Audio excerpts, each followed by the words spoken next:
Welcome back to the Home League Show, where we celebrate the foundation of fantasy football, the home league experience, and everything that makes your league legendary. Fantasy ball is all about the grind, the rivalry, and the smack talk. But today, we're hearing from you from day one on this show. Kevin and I said it's not the Kevin and Joey show. This is the community show. It's the home league show. So we're going to hear from you. We're going to open that mailbag up. But before we get to that, Kevin, I want to ask you, it was just championship week. As the saying goes, no one cares about your fantasy team, but I do. I care about your fantasy team, and I hope you care about mine. How did you do this year? What happened with your leagues? Well, I'll say it wasn't the best year. That's another reason why you want to make sure that you experience the joy and the fun Mm-hmm. of fantasy because Yep. injuries happen. I'll tell you, my main home league. I had Burrow, I had Malik Neighbors, I had Tucker Kraft, I had a couple other guys that just went down. Like I was in the dumps from the beginning. I drafted Trevion Henderson. Obviously, the talent's there. I mean, he showed up, but obviously that early part of the season was rough on me. Just trying to scrap through, and I was putting up a ton of points at the end of the year, but it wasn't enough. That's my main home league. I got Okay. another home league, through some friends, and I had a similar lineup. That's we should have some discussion at some point about you know bringing in similar lineups because you kind of have the same fate with that team. And sure enough, it did not end well. And then I got some dynasty leagues that are all in the rebuild process. So I successfully positioned myself for a lot of great draft picks. Hopefully this season, I had a guillotine league that I made it to the final two. Um, I was set. I was locked and loaded. Done. I had Puka. I had Kyle Pitts. I had a huge lead. I went Okay. against Bijan and even Stafford, Oh. and it was enough to overtake me. I'd gotten hit on, some industry leagues where I was number one seed, got blasted out of those. So all in all, it was not great for me on my end, but on the commish end, I got to see, our longest running league mate face, championship match. He lost to my niece's husband, which was so much fun. A lot of fun content coming from that. And then in our dynasty home league, my buddy Mike got to win his first fantasy championship in like 20 something years. So lots to celebrate, lots of fun was had, even though the money's not rolling in for me. Yeah. How Well, about I you? think How you did you how did it did happen? real quick. I'll get to me, but you shared. I think was it Mike the celebration with all the No, streamers and that was my niece's husband, Harry. This guy, okay, like he's prepared day one. A lot of times we celebrate the good. champ at next year's draft. This guy comes in last night. We had a bunko party. This guy comes in with confetti cannons. He's shooting them off. I happened to capture some of that footage, and it was spectacular. And he's a perfect champion because he gets it. Yeah, I saw the videos that looked great. I want to get the bad news out of the way first when it comes to me. I've Okay. been talking about the Golden Gnome League, my main home league on the show. Bounced in the second round of the playoffs. Puka, I just couldn't get through the Puka Nakua game. I went up against Puka and just buried me. So missing the Golden Gnome League and got knocked out in the FSGA Champions League, which for me, like, I don't know. I had put a lot into that one. I was feeling good about it. I was the number one seed. I had a buy and just got bounced in the second round.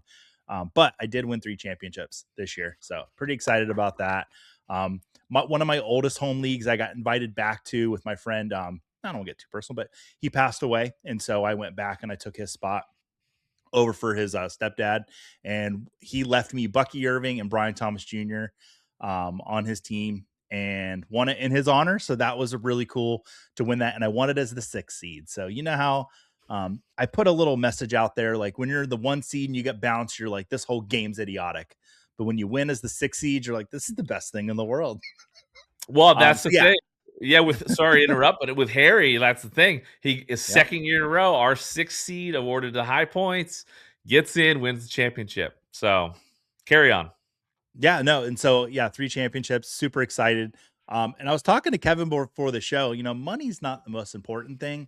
I knew when I was coming into first place that I was going to win, a little bit of money for each of those first places, but I forgot about second and third place money. And so this morning I have been reminded that, oh yeah, there was a third place payout. Great, there was a second place payout.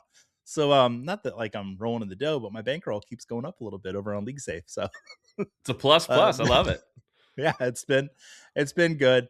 So yeah, that was our kind of wrap up for our fantasy championships. I felt pretty good for the end of the season. We got playoffs coming up. I know next week we're going to talk about playoff leagues. But today we are open up the mailbag. And before we open that mailbag up, Kevin, do you actually have a mailbag today? I'm I just mean, waiting. I got the You got the mailbox. mail. Okay, you got the mailbox. Okay, But we I actually was have fully mail. We expecting. actually have mail. We have mail. We We have stuff to answer. We do, and we want to hear your championship stories as well. Send your stories, photos, championship celebrations, um, your nail biting wins over to fbgcommish at footballguys.com. All the mailbag questions we're going through today all came from the email and from the YouTube comments. We appreciate you guys so much for getting those in there.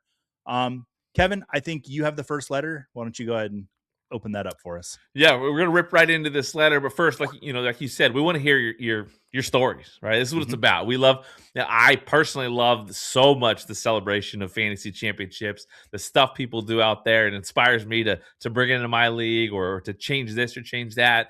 Um, I just you saw Mike Wright, from the fantasy footballers in the streets with fireworks because he won, two of his, home leagues. I mean, this is the stuff that we want to see. So I want to see everything you bring Mhm. when it comes to fantasy championship celebrations. But yeah, let's dive into the mailbag. First Mhm. letter is from Mad Wizard 99 on YouTube. Check it out. All right, big question. Home league for 10 years, had a few rules controversies, but never anything that seemed to seriously threaten integrity. It's been a great league, and I've made and maintained friendships through it. This year, last year's winner, now almost eliminated from the playoffs, traded our commissioner, second place, Rashi Rice and Blake Corum and Tez Johnson. There's no real suspicion of collusion, but nobody really knows what to do. This doesn't make any sense. Commish is like, I just got lucky, and the other guy hasn't talked.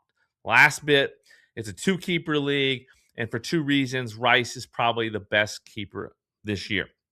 What the heck should I do here? We have no veto system. One time, several years ago, a player was forced to add more to a trade for clear competitive balance issues. But this trade is just so wrong. Let's discuss, Joey. What do you think of this deal? Yeah, no, and I know that we had reached out to Mad Wizard earlier in the year about what to do in this, but I wanted to kind of highlight it here today. Is when you see lopsided trades in your league, what do you do about that? I am of the feeling that, and I've said this on the show before, I never like to veto trades. I will veto managers though. And when I look at this trade, Rasheed Rice for Blake Corum and Tez Johnson, who's to say Kyron Williams doesn't go down if they had Kyron Williams? There's a lot of different factors that go into trades. So I don't know if I would have vetoed this trade because I don't think it's clear and obvious collusion. Um, but I do think having a constitution, we've talked about this before, Kevin, is a clear cut way where you can eliminate this. And right there in that constitution, you say if you need to have a veto system where if five managers vote against this trade, it would go down. I don't know about you, Kevin. I never like to have veto systems in leagues, mainly because that can lead to collusion itself. It just taking that one thing away. What do you think about it? Yeah, I mean, I think that it's nice to sometimes, preface things by saying there's no perfect rule, perfect setting, or perfect thing that has to apply to every league, right? Every league's different. There are opinions though, and I have an opinion about vetoes. I mean, we don't want league members voting on vetoes from my perspective, just because again, there's competitive balance, there's bias, there's retaliation vetoes. It just can get nasty in fantasy. If your league's been doing it for years and you're great with it, like keep rolling. But with this kind of situation, clearly it's a flag. Like it's a weird deal, right? Yeah. Ways to fix this again is through that constitution, have clear outlines on what's expected or what type of communication takes place after a trade to justify it.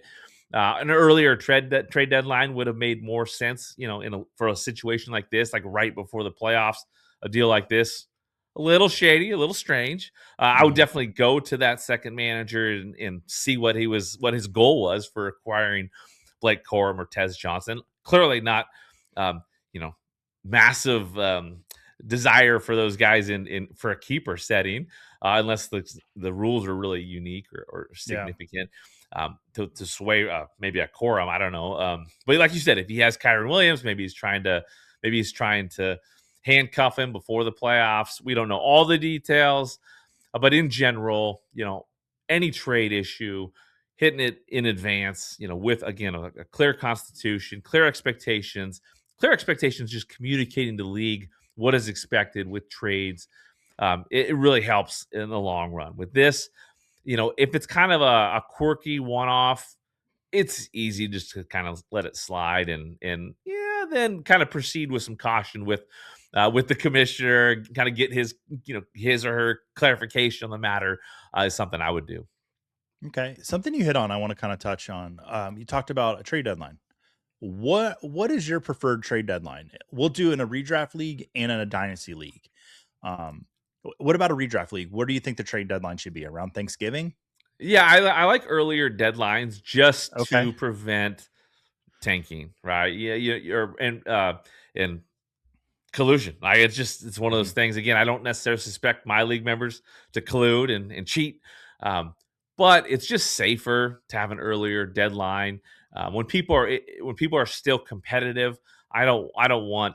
I think trades are more fair, right? I think it's a slippery slope when you're closer to the playoffs and good teams in contention are playing with teams that might not care. Is it collusion to just kind of be careless and say, whatever to your buddy, like, yeah, take him. My season's done anyway. That stuff happens, and that's collusion. It really is. Yeah. It's apathy and picking on a league member that doesn't care, getting their players, to set yourself up for a playoff run is not good in fantasy. It's not good for league camaraderie. It's not good for trust, and those are the kind of things I think leagues should be built on. I agree with you.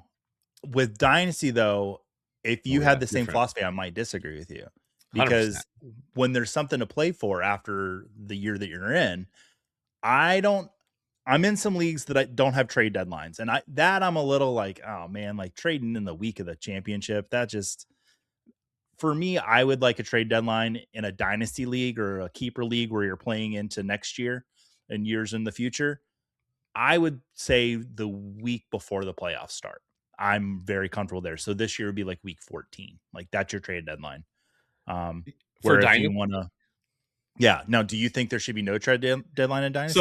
I love this topic, and I think it's something we'll talk about a lot this offseason, especially if we're talking some dynasty leagues and Mhm. whatnot. Dynasty, the community is fascinating to me when it comes to the industry and the diehards. Because I Mhm. say the consensus is no deadline for Dynasty. And so many people are fanatical about just no deadline. And I see why. It's the action in the playoffs is crazy. I once won Mhm. a championship by trading for Travis Kelsey, the week before the championship, right? It set me back a first and all that, but it was huge and it actually won me a championship. I don't love that though. I feel guilty about it 3 years later, right? It's I personally like not having trades in the playoffs, because I, Yeah. I don't want people to just show up in the championship game with an entirely new team. Obviously, they leveraged their future to get there. I don't love it personally. So personally, I like to cut off trades before the playoffs in dynasty leagues. But for all those diehards out there that love the action, there's no doubt, in my dynasty leagues, the trade action that goes down, even for minor stuff that it doesn't significantly impact the championship, is way up. And so for people that love action and you trust your league to kind of just handle their teams, it's no deadline definitely works in dynasty. What's the quote from Heath? The action is the juice. Yeah. There you Yeah, go. So there's a lot sometimes the more action's the juice. juice. Yeah, Yeah. there's a A lot lot of more juice going on. juice for sure. All right, let's get to our next question. It comes from our buddy Jeff Bolt, who Jeff, he has watched every episode of the show and he gives me feedback on every one of them. And Jeff, we appreciate you so much for watching and listening. I actually don't know if you watch every. I know that you consume every episode of ours, whether it's audio or video. Why would anybody listen to us, Kevin? They can see our beautiful faces. I don't know. I'm wearing glasses today. Here's I've Jeff's been wearing a question. commish chain, Yeah, you you brought got to props come as for this usual. stuff. Well, I didn't know if you were like your Run DMC tribute band was had a show tonight. I got that vibe too, but I yeah, liked no, it. we're rocking some trophy smack gear. So Jeff's message, and just one of the ways that we keep people engaged, it's on engagement, is we do a $20 per week to the highest score. This has been a change to a pot of money to whomever wins the highest score in a week. I'm currently in last place, having scored the most overall points. I can still make the playoffs, but I need a lot of help. All that said, with weeks left, I have a chance to get a small prize for the most single week points. As I type, I am dooming my fate. Second, we also give out prizes for first and second and third to all the games in week 16 and 17 have meaning. So Jeff's in a league here where they're just throwing money around to lots of different types of little caveats there. And we've discussed this before, having a highest score point week to keep people engaged. We had a whole episode on keeping your leagues engaged. This is absolutely one of the ways you can do that. Kevin, how do you feel about this type of a setting? I love it. No, it's one of the things I've done for years and years in my home league. Just the weekly high points, right? It Mhm. keeps people engaged, even if you're losing down the stretch. You have a chance at winning. It's great chatter. During the week, it provokes conversation. Trash talk, all that.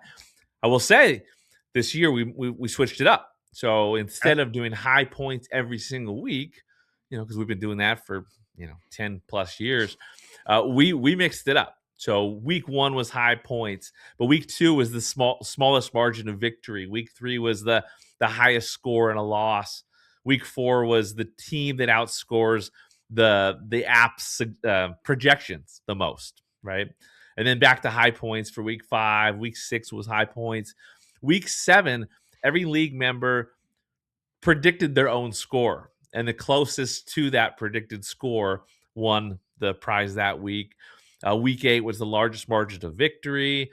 Week nine was the biggest underdog to win. So whoever was the Okay. biggest underdog, whoever came back from the lowest projected finish, won it. Week 10 was high points again. Week 11 was most defensive points. So just randomly, high defensive points that week.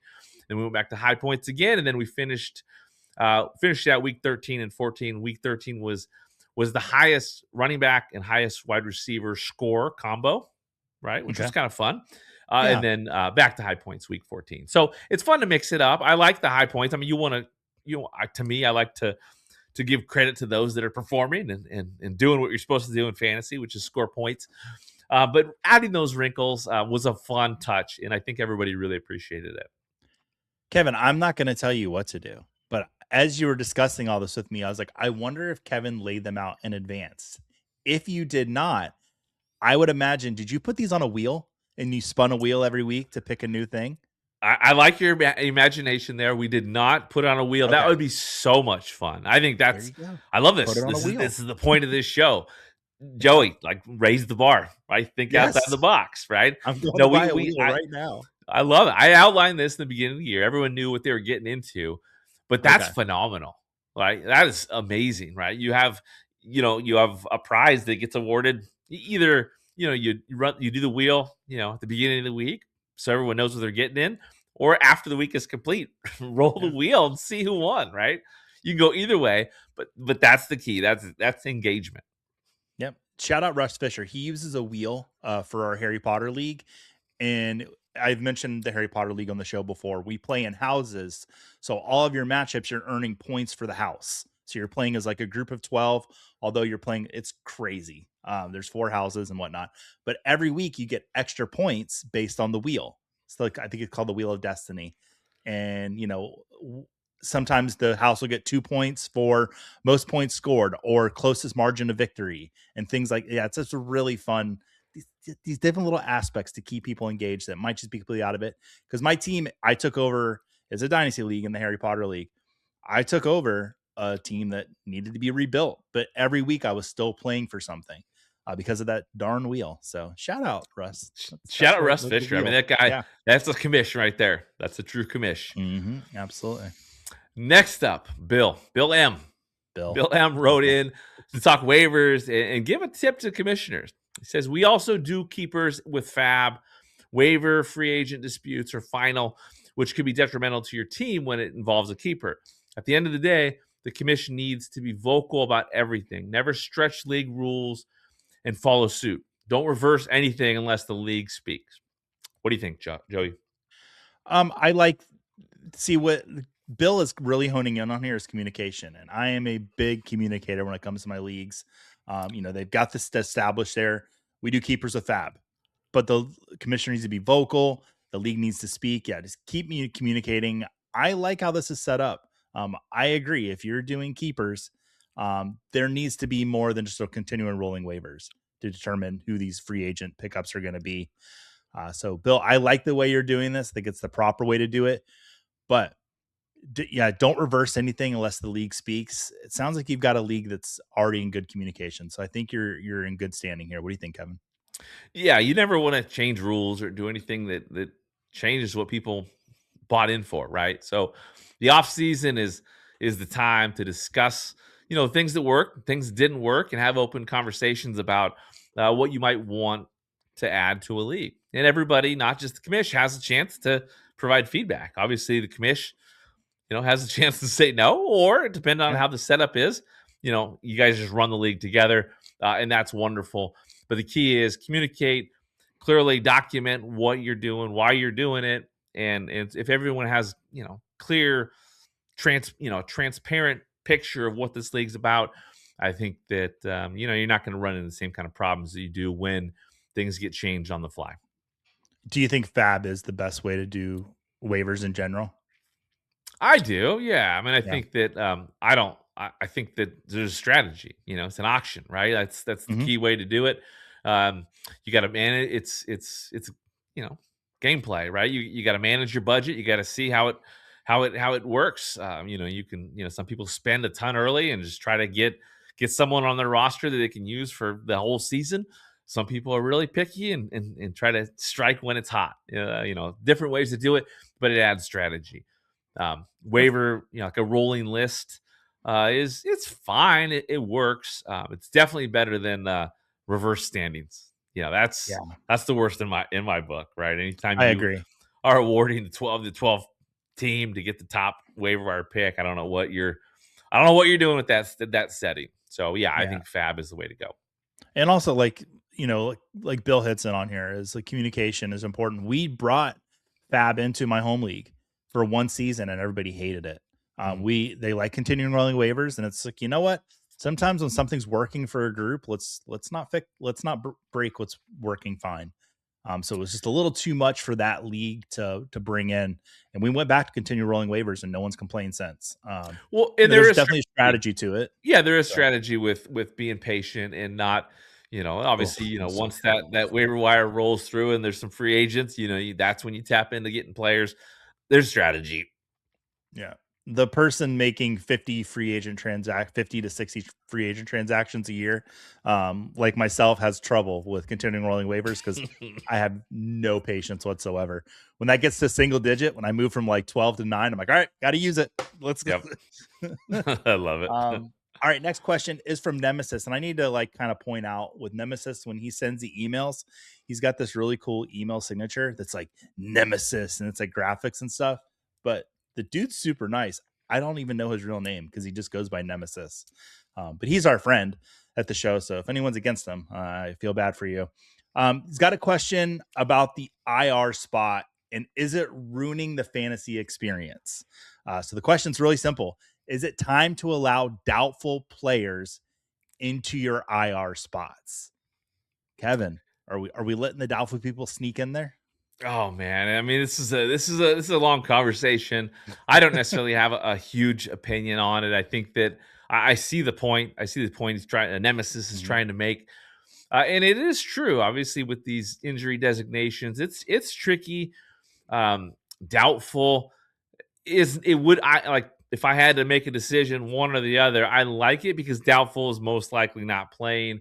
Mhm. I like to have, personally, if I'm running the team, managing the team, I want to know is I would like that, right? But do I want my opponent to have that advantage? I don't know. If I had to make a choice, I would put doubtful in the IR. If everybody's good with that, but if a bunch of people are like, no, that's not it, then I would not. I don't want to push any rules on managers that don't want it. So I like to put my personal bias aside, let the managers kind of choose something like that. And it's a tricky one. What do you think about this, Joey? I agree, and it's because he said doubtful and not questionable. Questionable, I don't think. I think you need to kind of ride it out. But coaches really have been using doubtful. I am fortunate I get to work with Adam Hutchinson every Sunday for Sunday Morning Live at Football Guys, and he's kind of broken down how often a coaches use doubtful and how frequent they miss games, and they do miss games. It's I believe he said like 94% of the time when a head coach uses doubtful, and it varies from coach to coach, that player is not going to play that week. And the doubtful tag, you see it pop up rarely. So I am fine putting doubtful players in there. Questionable players, though, I think you need to have them on your bench because we see questionable players play all the time. Yeah. So, yeah, doubtful, you can put those in the IR spot. Now, that's a platform question, though, because I don't know if there's any platforms that allow that as a setting to turn sliders on. So, Sleeper, Yahoo, ESPN, if you're watching, let's turn that slider on. Let's I make love that an it. option for us. Yeah, when I first saw IR in a question, I thought we were talking about just how many spots to have, which is Well, a whole other debate, right? The whole IR hoarding. Um, there's a lot going on there with some people mhm. using that as a strategy. Just maximize the IR spot so they can hoard a bunch of players. Something we'll definitely talk about this offseason when we're talking about settings and that kind of stuff for fantasy leagues. Lots to debate there on that topic. IR is a hot one, right? Everybody wants to be able to manage their team Are successfully, and the IR spot, it plays a role. Yeah, well, I mean, we'll get into it, but I want to real quick, are you pro or anti IR spots? I mean, I like IR spots. I like to Okay, have I a do too. few. I probably have more than the average typically. Ooh, I see like. there. I was waiting, like Kevin. We have not really disagreed on anything this year on the Yep. show. But I like two IR spots, no matter how many bench spots. Yeah, no, that's fair too. I say if I would say the average is probably people saying two, so I'm more of like a 2.5, right? If Yeah. there's three spots, I'm good with it. Also depends on the league, depends on dynasty redraft. There's a lot to. I think, like I said, I think there's a lot we can get into about IR, and I'd love to have that debate. Let's Shout let's out go. I'm gonna shout out Jeff Bell, our one of our dynasty leads or football guys, the dynasty league or football guys. Um, I'm not gonna out him or anything, but he likes his IR spots. Okay, He okay, set up a couple leagues for me, and they're four, yeah. six maybe deep in IR spots, and Well, he's a great those. guy. He's a great guy, but those waiver wires are thin, Yeah. thin. Well, and then So that makes me think more about just roster sizes. There's just again, yeah, there's so much we're going to get into. Listeners, viewers out there, it's going to be a fun off season. So make sure that you're staying in tune with us because we're going to talk all about this good stuff. But let's talk about Teddy. Teddy's got a question. yeah. He's got a question about playoff formats. First of all, shout out to Jake Seeley. We like that. Mhm. But he says he introduced me to the idea of bracketless playoffs. Whoever qualifies for the playoffs enters the postseason, and it becomes which team can score the most in each round. Had two instances this season, one in the losers bracket, one in the winners, where the second highest scoring team of the week lost to the highest scoring team and didn't get to advance. So if four makes it, top two scorers make the finals. What are your thoughts? Before you say anything, I did have a dynasty league this year where I'm on one side of the bracket. I score the second highest points, which was massively more than the other side of the bracket. What happens the next round? I had the highest score from the third place spot. Would have won the league. That's how it goes in fantasy. But Joey, talk about Jake Seeley and talk about this format. I am a flex champion because of this format. Last year, I won flex because in the first round of the playoffs, I scored the second most points, and then from then on, I scored the first most points. But had I that first round of the playoffs, I would have lost to my opponent.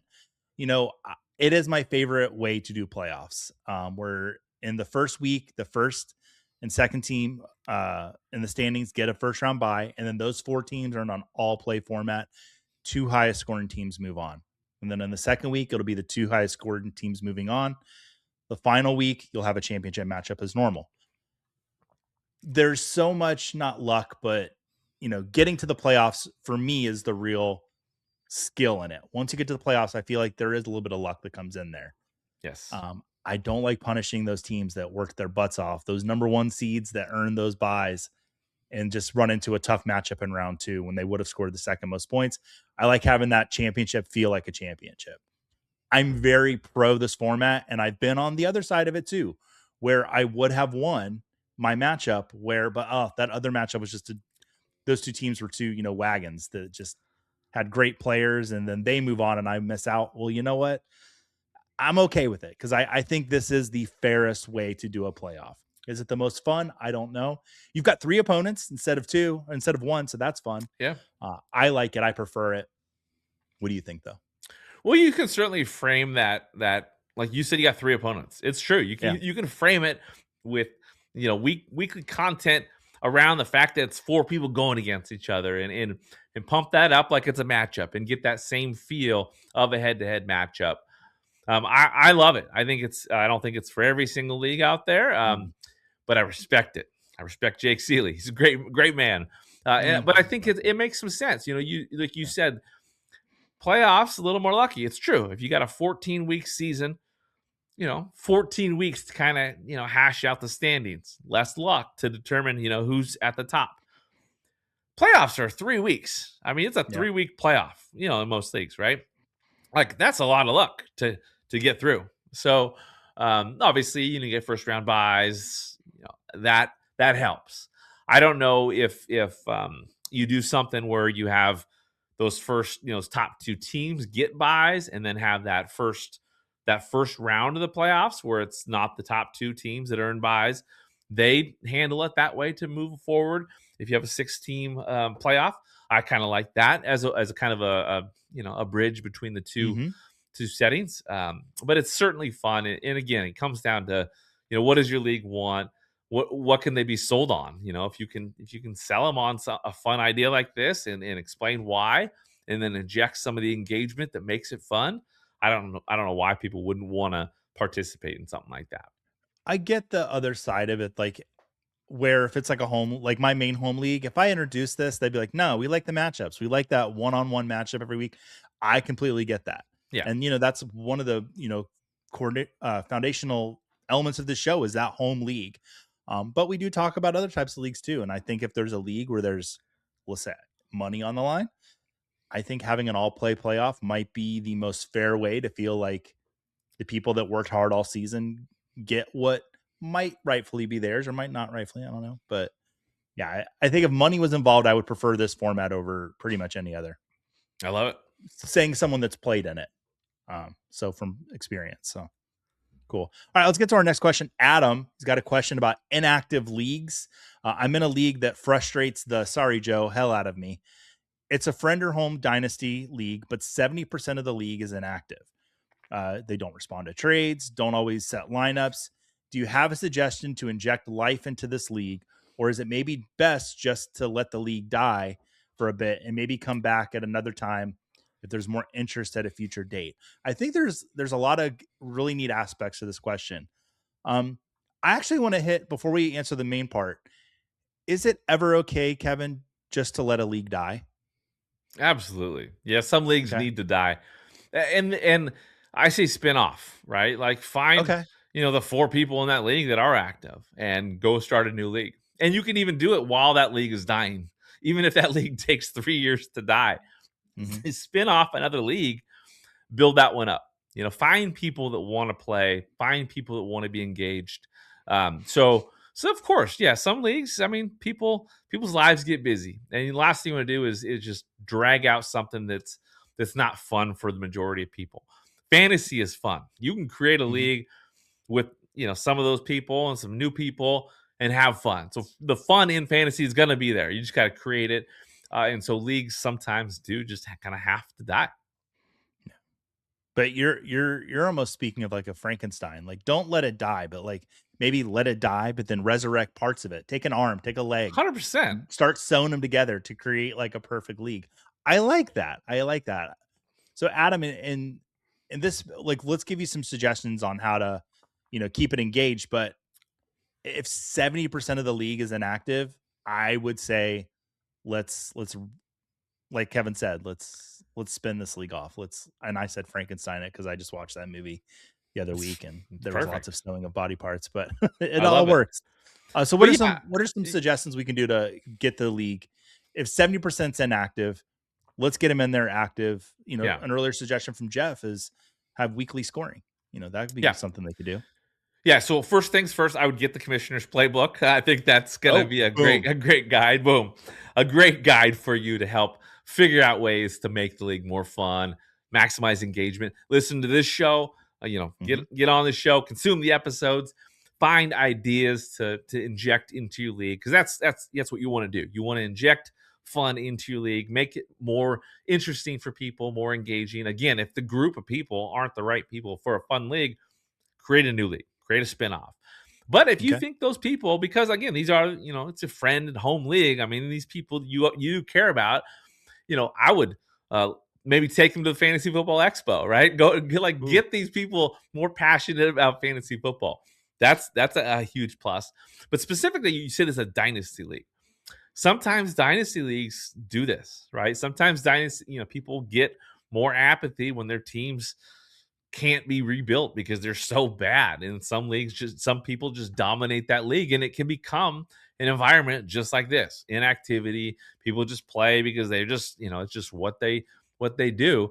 But with dynasty, if people like the game but just aren't having fun or just kind of bored with it, at some point you can definitely redraft that dynasty league, right? And then maybe this is kind of league that might like an empire format where you basically, boom. Yep. you have an empire league, basically, half the dues or whatever percentage you want to split it, but say half of your dues go to your league winner each year or however you split it, and then you create a pot with the side money from the other half or whatever percentage you want, and that money accrues each year until someone wins 2 consecutive seasons.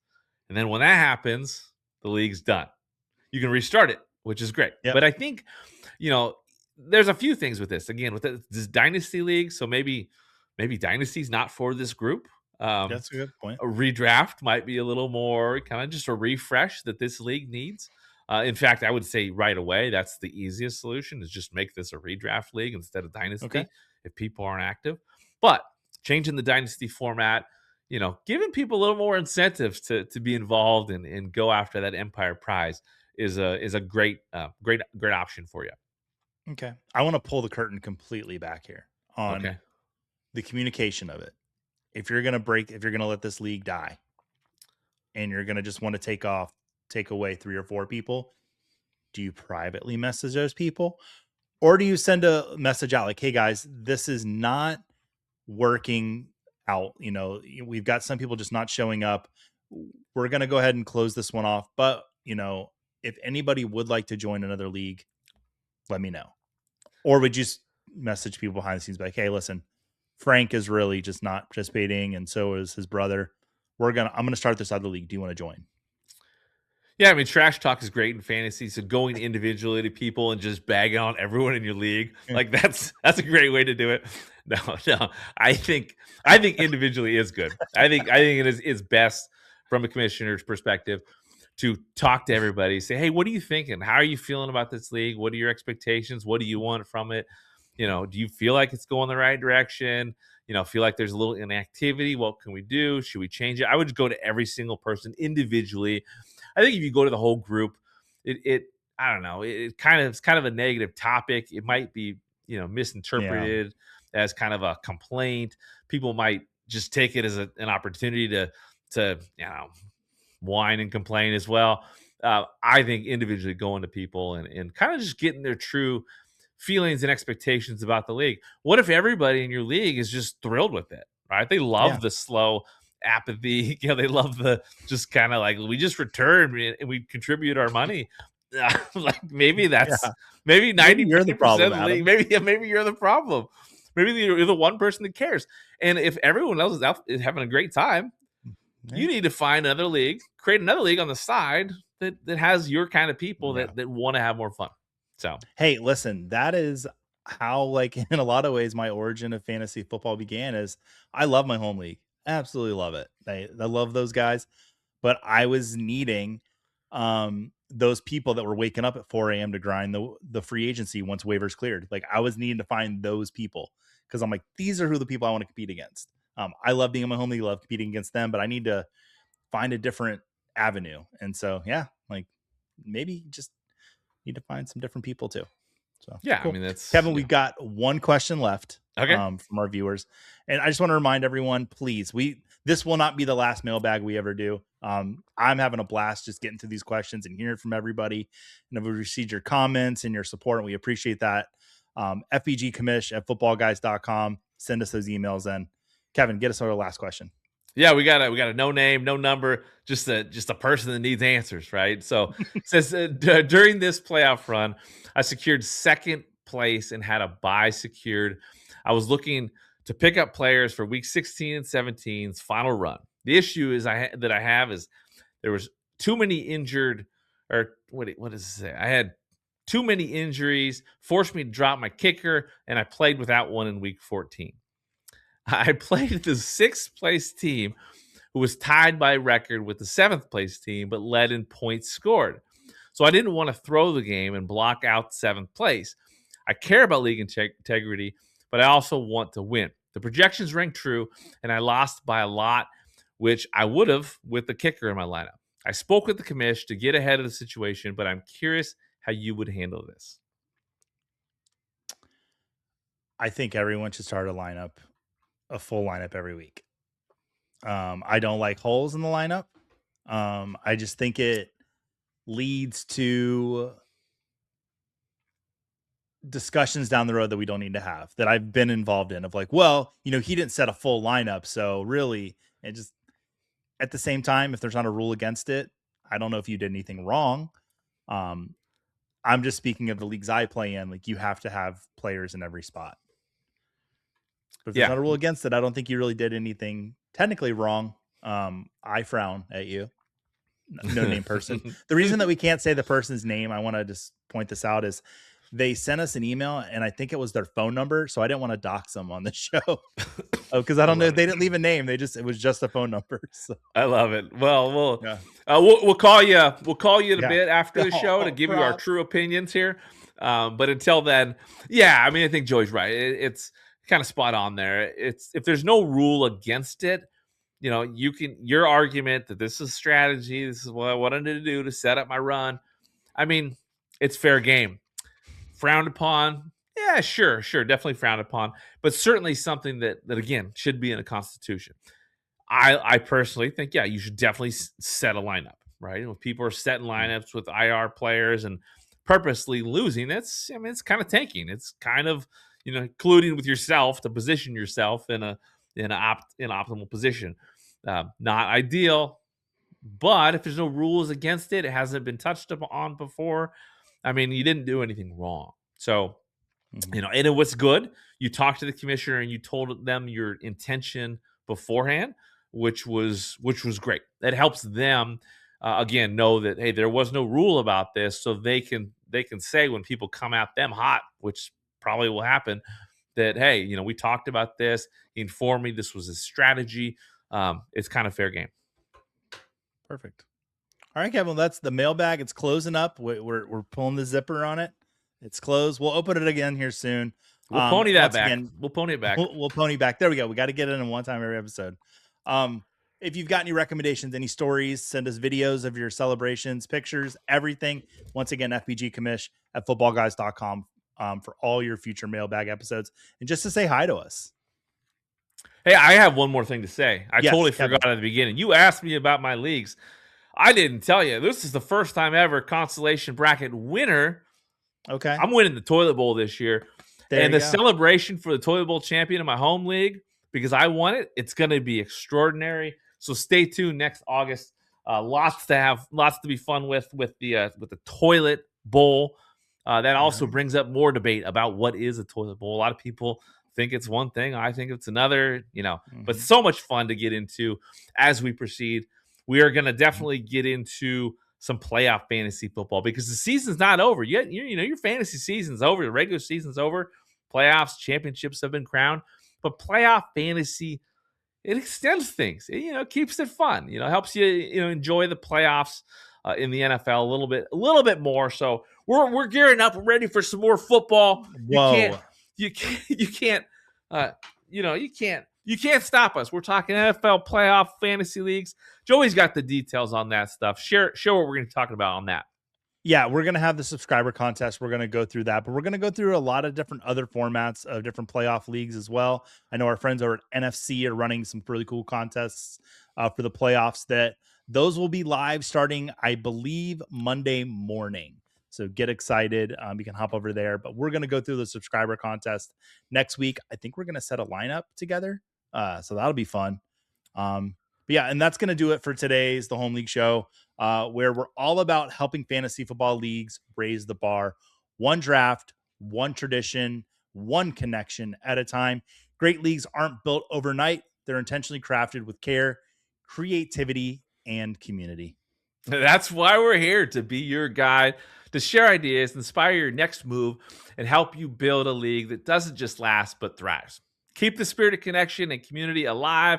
This has been the Home League Show, your guide to a better league and a better fantasy football season. Let's party.